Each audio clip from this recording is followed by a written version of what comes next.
আসসালামু আলাইকুম রহমতুল্লাহি বারাকাতুহ। প্রিয় বন্ধুরা, আজ আমি এমন একটি বিষয় নিয়ে আলোচনা করছি যেটি আমাদের প্রত্যেকের জীবনে কোনো না কোনো সময় চরম এক বাস্তবতা হয়ে পড়ে। আর সেটি হচ্ছে একজন মানুষ যখন তার জীবনের ক্ষেত্রে কঠিন পরিস্থিতির মধ্যে পড়ে, যখন চারদিক দিয়ে বিপদ আপদ, অশান্তি, অপারগতা, অক্ষমতা কিংবা সীমাহীন দুঃখ কষ্ট এর মধ্যে পতিত হয়, মানুষ জীবনের ক্ষেত্রে অসহায়ত্বের চরম এক পর্যায়ে পৌঁছায়, তখন একজন প্রকৃত মুসলমানের করণীয় কি? পবিত্র আল কোরআনের মাধ্যমে মানুষ সেটি জানতে পারে। আমরা জানি মহান আল্লাহ তাআলা মানুষকে পরীক্ষার জন্য সৃষ্টি করেছেন এবং তিনি অবশ্যই মানুষকে পরীক্ষা করবেন তার জীবনের কোনো না কোনো পর্যায়ে। যেহেতু সেই পরীক্ষা মহান রাব্বুল আলামিনের, তাই অবশ্যই তা এক অগ্নি পরীক্ষা। আর যারা মুমিন তারা একথা বিশ্বাস করে এবং এ ধরনের পরীক্ষা হতে উত্তরণের পথও তারা জানে। মহান রাব্বুল আলামিন পবিত্র আল কোরআনে এ সকল বিষয় সুস্পষ্ট আয়াতে বলে দিয়েছেন। কোথাও কোথাও আবার উপমার দ্বারা, কোথাও অতীতে নবী রাসূলদের জীবনের ঘটনার দ্বারা মানুষের জন্য ধাপে ধাপে বর্ণনা করেছেন, যেন মানুষ উপলব্ধি করে এবং সেই জীবনের পরীক্ষায় উত্তীর্ণ হওয়ার পথও খুঁজে পায়, যা পবিত্র আল কোরআনে আল্লাহ তাআলা পরিষ্কারভাবে বর্ণনা করেছেন। বিপদ কী কারণে মানুষের জীবনে আপতিত হয়? একজন বিপদগ্রস্ত মানুষ বারবার ভাবতে থাকেন তার জীবনে ঘটে যাওয়া এই বিপদের কারণটি কী। সেটি হতে পারে তার নিজের কর্মের কারণে, হতে পারে অন্য মানুষের পাপাচারের ফল, আবার এমনটাও হতে পারে এটি সম্পূর্ণ অনাকাঙ্ক্ষিত বা অপ্রত্যাশিত। যখন আপনি লক্ষ্য করেন পবিত্র আল কোরআন মানুষকে কি জানিয়েছে, আল্লাহ তাআলা জানিয়েছে মানুষকে পরীক্ষা করা হবে অবশ্যই, কিছুটা ভয়, ক্ষুধা, দারিদ্রতা, সন্তান সন্ততি ও সম্পদের ক্ষতি দ্বারা।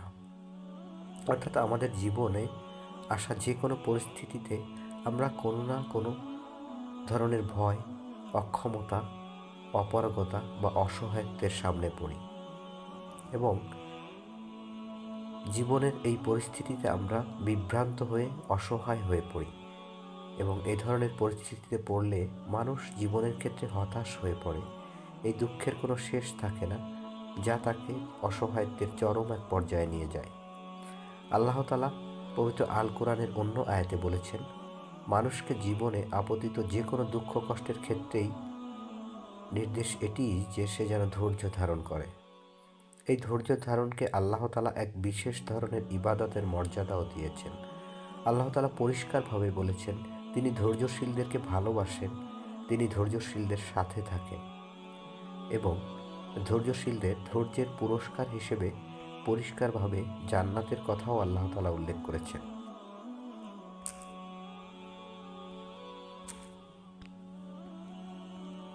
আমরা হযরত আইয়ুব আলাইহিস সালামের জীবনের ঘটনা সম্পর্কে জানতে পেরেছি পবিত্র আল কোরআনের মধ্য দিয়ে।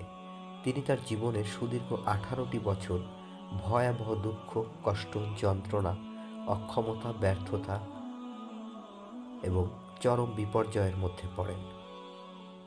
তিনি যেহেতু আল্লাহ তাআলার একনিষ্ঠ বান্দা ছিলেন, তিনি আল্লাহ তাআলার ইবাদত হতে কখনোই মুখ ফেরাননি এবং আইয়ুব আলাইহিস সালামের জীবনের সবচেয়ে বড় যে উদাহরণ, তা হচ্ছে চরম পর্যায়ের ধৈর্যশীলতা এবং আল্লাহ তাআলা যখন তাকে তার পরীক্ষায় উত্তীর্ণ করলেন, আল্লাহ তাআলা তার উপর দয়া করলেন, রহমত করলেন এবং তাকে সুস্থতা দান করলেন, তার অর্থ, সম্পদ, সন্তান সন্ততি, তার হারানো রাজ্য সবই ফিরিয়ে দিলেন। এমনকি আল্লাহ তাআলা এটিই বলেছেন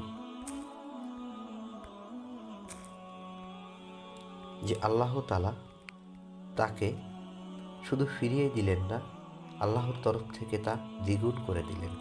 এই আয়াত বর্ণনা করার সময় আল্লাহ তাআলা আয়াতের শেষে আরও একটি আয়াত বলেছেন যে এটি ইবাদতকারীদের জন্য উপদেশ স্বরূপ, অর্থাৎ যারা ঈমান আনে, পবিত্র আল কোরআনের আয়াতসমূহে বিশ্বাস করে এবং মহান আল্লাহ তাআলার কাছে আত্মসমর্পণ করে এবং তারা জীবনে যে কোনো ধরনের অপ্রীতিকর পরিস্থিতিতে অসহায়ত্বের সময় আল্লাহর সন্তুষ্টির জন্য ধৈর্য ধারণ করে, তার ক্ষেত্রে অবশ্যই তাকে আল্লাহ তাআলা সাহায্য করবেন এবং তাকে তার সব কিছু ফিরিয়ে দেবেন, তাকে প্রশান্তি দিয়ে তার অন্তরকে পরিপূর্ণ করে দিবেন। এটি আল্লাহ তাআলার ওয়াদা। এখন আসি আমরা আসলে আমাদের মনের ক্ষেত্রে ঘটে যাওয়া পৃথিবীর অপ্রীতিকর পরিস্থিতিতে আমরা কি করি। সাধারণত আমরা ভয়, অস্থিরতা, টেনশন এবং মানসিক চাপে বিপর্যস্ত হয়ে আল্লাহ তাআলার ইবাদতের কথাই ভুলে যাই। আমাদের মনে এই ভয়, অস্থিরতা, টেনশন বা বিপর্যস্ত অবস্থা মূলত শয়তান তৈরি করে। কারণ যিনি আল্লাহর বান্দা, আল্লাহর আয়াতের প্রতি বিশ্বাস রাখেন, তিনি কখনোই শয়তানের কুমন্ত্রণা দ্বারা প্রভাবিত হয়ে অস্থির হন না। কারণ মানুষের মনের অস্থিরতার সবচেয়ে বড় কারণ হচ্ছে শয়তানের কুমন্ত্রণা। এবার আসুন পবিত্র আল কোরআনের আলোকে আমাদের করণীয় কী।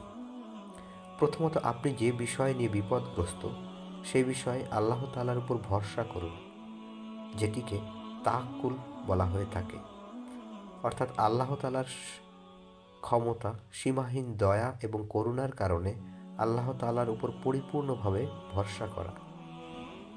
কারণ আল্লাহ তাআলা তার নিজের সত্তাগুলোর মধ্যে তার দয়া এবং ক্ষমা এর কথা সবচেয়ে বেশি উল্লেখ করেছেন।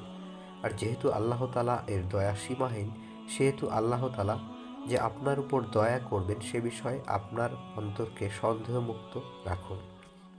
এরপর আপনার করণীয় হচ্ছে সুন্দর ধৈর্য। ইসলামের দৃষ্টিতে ধৈর্য হচ্ছে আল্লাহ তাআলার ইচ্ছার কাছে সমর্পিত হওয়া, অর্থাৎ আপনার জীবনে ঘটে যাওয়া যে কোনো অপ্রীতিকর পরিস্থিতিতে আল্লাহ তাআলার সিদ্ধান্তের কাছে আত্মসমর্পিত হওয়া এবং আল্লাহর সন্তুষ্টির জন্য ধৈর্য ধারণ করা।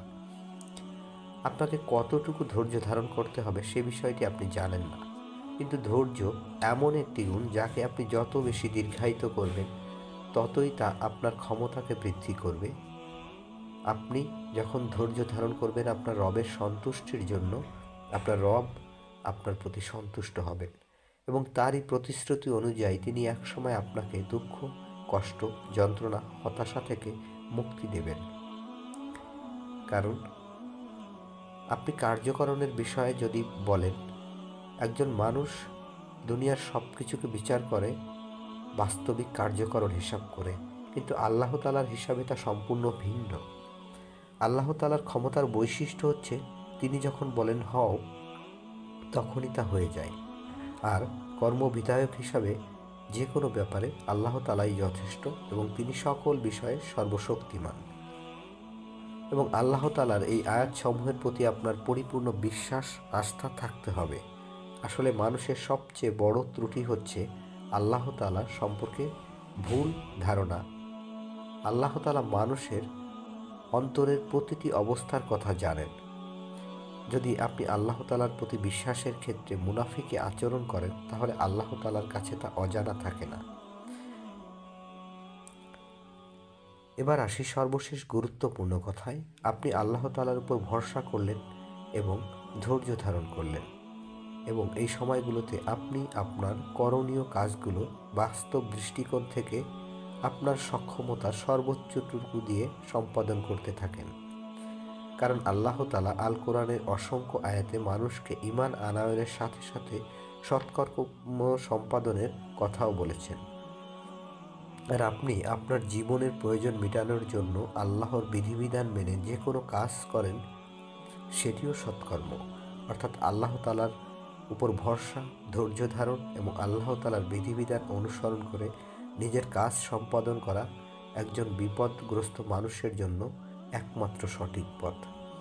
আর যখন আল্লাহ তাআলার সিদ্ধান্ত হবে তখন আপনি বুঝতেই পারবেন না যে আপনার জীবনের সব কিছু বদলে যাচ্ছে, আপনার দুঃখ, কষ্ট, যন্ত্রণার অবসান হচ্ছে। আসলে মানুষ হিসাবে আমরা আমাদের স্রষ্টার সম্পর্কে প্রকৃত ধারণা করতে সক্ষম নই।